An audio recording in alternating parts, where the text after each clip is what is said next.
আর রুখতে গেলে খেতে হবে ছোবল। বর্ধমান পুরপ্রধানের এরকমই অসহায় স্বীকারোক্তি।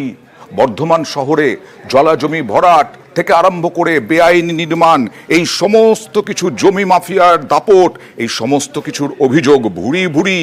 আর সেখানে জলা ভরাট, জবরদখল, কড়া পদক্ষেপে বাধা দেওয়ার অভিযোগ, নাম না করে দলের নেতাদের একাংশকে নিশানা। এত সুন্দর করে জিটি রোডের পাশে ফুটপাত তৈরি করা হলো, লাইন দিয়ে লোক বসে গেছে, সেখানে সমস্ত ফুটপাত বন্ধ। তা আমার ওই রেলিং 42 লক্ষ টাকায় করে দিলাম সরাবার জন্য। এখন হকাররা ওই ওর উপরে ছাউনি দিয়ে নিচেও বসে উপরেও বসে। এরা বর্ধমান শহরের লোকই নয়, বাইরে থেকে এনে টাকার বিনিময়ে এদের বসিয়ে দেওয়া হচ্ছে। ধরতে যাবেন এক একটা কেউটের বাচ্চা, আমার পেছনে অমুক কাকা আছে, আমার পেছনে অমুক দাদা আছে, যেখানেই হাত দিতে যাবেন ছোবল খাবেন। এই সপ্তাহের মধ্যে চেষ্টা করব একটা রূপরেখা তৈরি করবার, যে অন্যায়গুলো যেগুলো বর্ধমান শহরে হয়েই চলেছে যতটা সম্ভব তার প্রতিবিধান করার জন্য।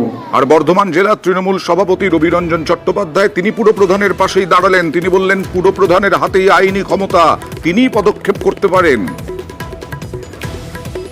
পৌর প্রধান হিসাবে আইনে ওনার হাতে অনেক ক্ষমতা আছে। উনি যদি মনে করেন যে এগুলো বন্ধ করবেন, তাহলে নিঃসন্দেহে বন্ধ করতে পারবেন। সেক্ষেত্রে দলের কেউ যদি বাধা দেয়, দল নিঃসন্দেহে তাদের বিরুদ্ধে ব্যবস্থা নেবে। আসলে তার সদিচ্ছাটাকে সামনে আনতে হবে। মাননীয় মুখ্যমন্ত্রী বলেই দিয়েছেন যে যারা দলের কাজ করবে, কাজ করতে গিয়ে যদি অন্য কেউ বাধা দেয়, তার বিরুদ্ধেই ব্যবস্থা নেওয়া হবে। অতএব ছোবল খাওয়ার তো আর প্রশ্ন নেই।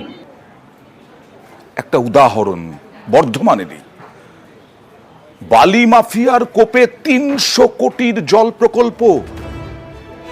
গলসিতে 300 কোটির জল প্রকল্প পুরসভার, এবং সেই প্রকল্পর দামোদরের থেকে দেদার বালি চুরি হয়ে যাচ্ছে। সেই বালি চুরিতে যে কোনো সময় ধসে পড়তে পারে এই প্রকল্প। 300 কোটির প্রকল্প।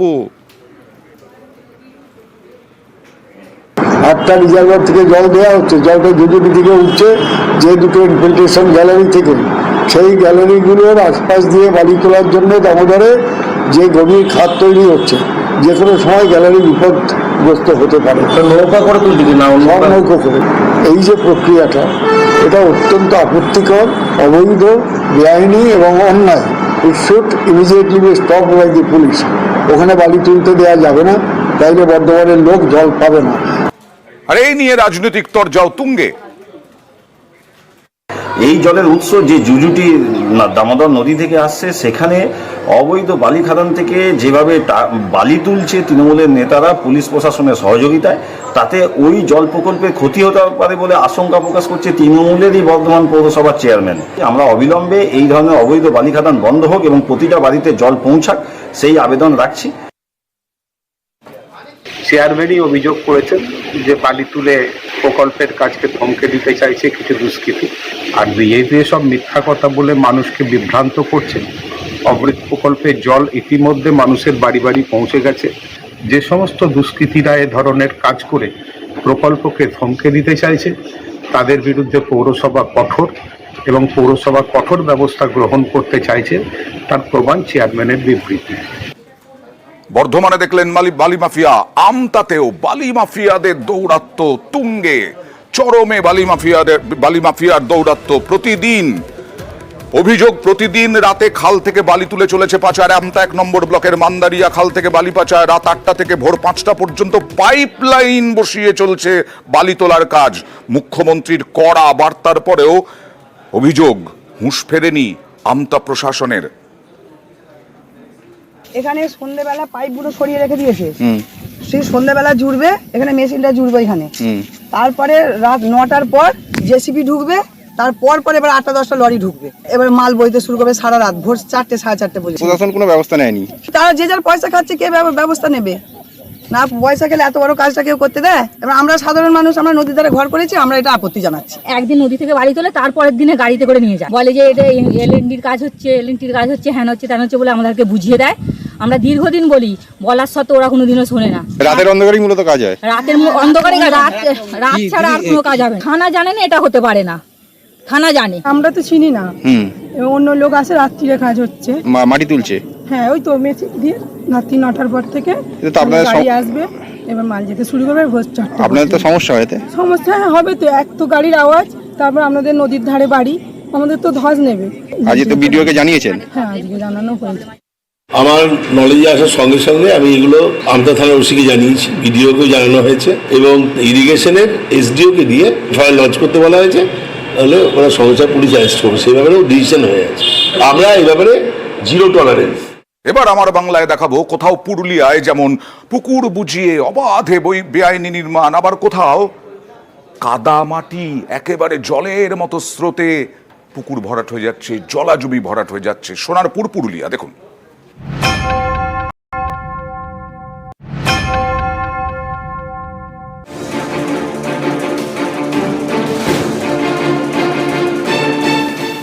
পুরুলিয়া পুরসভার 7 নম্বর ওয়ার্ড, এখানকার রামবাদ পাড়া এলাকায় পুকুর ভরাট। আস্ত একটা পুকুর বুঝিয়ে তৈরি হচ্ছে বাড়ি।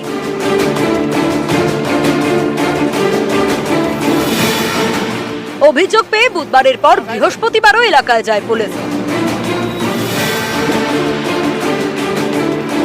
একজনকে গ্রেপ্তার করে। ইললিগ্যাল ভাবে যে যদি কেউ এগুলো করে তাদের এগেনস্টে অ্যাডমিনিস্ট্রেটিভ স্টেপ নেওয়া হবে। যদি কেউ যে এক্সিস্টিং ল আছে সেটা যদি কেউ ব্রিচ করে তার এগেনস্টে তাদের বা তার এগেনস্টে আমরা স্টেপটা কমপ্লেন আমরা পেয়েছি, সেই কমপ্লেনের বেস করে আমরা একজনকে অ্যারেস্ট করেছি।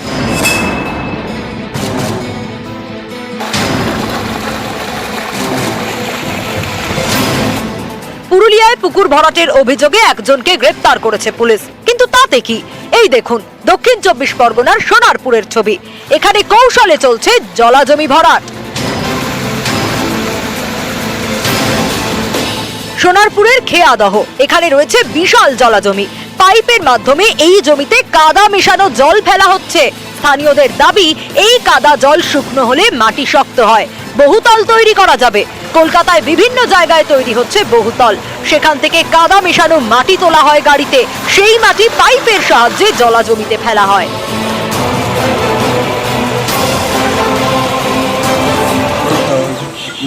কি ব্যাপারটা হয়ে আছে বলতে আপনাদের লোকালি তো ক্ষতি হচ্ছে এইভাবে যদি ভরাট হয়ে যায়।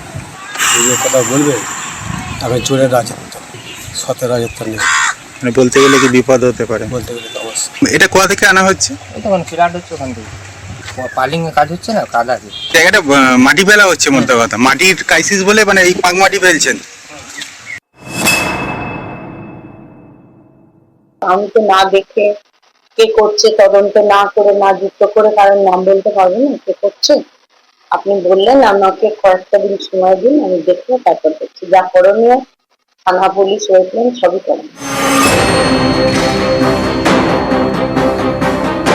পশ্চিম মেদিনীপুরের খড়গপুর, এখানকার রূপনারায়ণপুর এলাকায় পুকুর ভরাট হচ্ছে। এই খবর পেয়ে তৎপর হয় প্রশাসন, পুকুর মালিকদের নোটিশ দেওয়া হয়। অভিযোগ, তারপরেও পুকুর ভরাট চলছিল। শেষমেশ বুধবার এলাকায় যান খড়গপুরের মহকুমা শাসক এবং ভূমি দপ্তরের আধিকারিকরা। আর্থ মুভার নামিয়ে পুকুর থেকে মাটি তোলা হয়। যারা যারা এরকম পুকুর ভরাট করেছে তাদেরকে সবাইকে কিন্তু আমরা নোটিশ করেছি। অনেকরা ভয় পেয়ে নিজেই আপনার অলরেডি যেখানে যেখানে আছে রিস্টোর করে দিয়েছেন। যদি রিস্টোর করেছেন তাহলে ঠিক, যদি রিস্টোর করা হয়নি জেলা প্রশাসনের নির্দেশে আমরা কিন্তু অ্যাকশনে এগোবো। আমরা ওল্ড মালদার খয়রাতিপাড়া, এখানে রয়েছে 1 বিঘার নয়াঞ্জলি, যা এলাকার জল নিকাশির বড় ভরসা।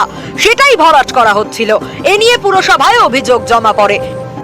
ঘটনাস্থলে গিয়ে জলা ভরাট বন্ধ করে দেয় পুলিশ ও পুরসভা। নিউজ 18 বাংলা। এবার একটু অন্য খবরে যায়। একেবারে ফিল্মি কায়দায় ডাকাত দলকে ধরা হলো।